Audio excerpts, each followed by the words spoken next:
Cole.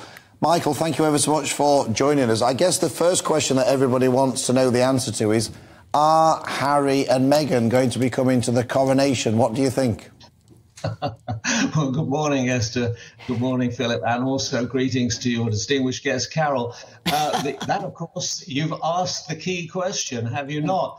Only 84 days to go now, only 84 days of speculation. We're all getting excited about it.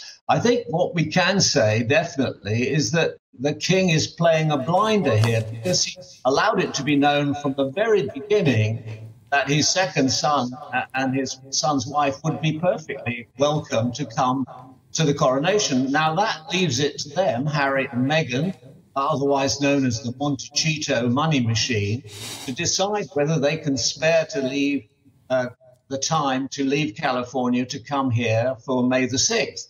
Now, if they refuse, that would look a little bit petty and mean-spirited.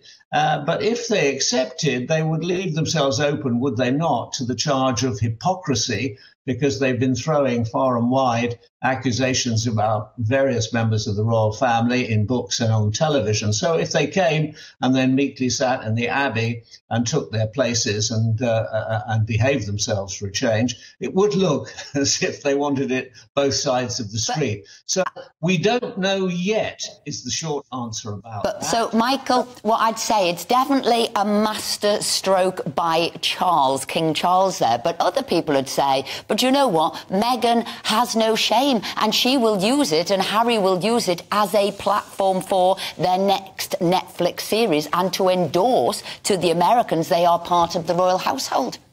Well, indeed, Esther. I mean, you make an extremely good point there, and we don't quite know what they're going to do. They say that they've said enough about the royal family, they've cashed in sufficiently for the time being, but who's to say they wouldn't go back and gnaw the same old bone again? But listen, I think we need, on this program in particular, we always have a sense of historical perspective. Things have been worse, Esther. I mean, when George IV was crowned in 1820, his wife, Queen Caroline, was barred from the ceremony, and the poor woman was banging on the door of Westminster Abbey and not being allowed in. And she was very popular, actually, with the British people. And when she died three weeks later, I mean, they lined the streets to send her off back to Brunswick in Germany.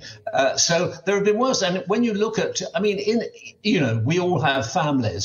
Look at the American royal family, the Kennedys. When Jackie Kennedy married Jack, her father, Black Jack Bouvier, was dead drunk and he couldn't give her away, and he slept throughout the wedding ceremony. So in all of these families, whether they're royal or not, these problems do arise. I think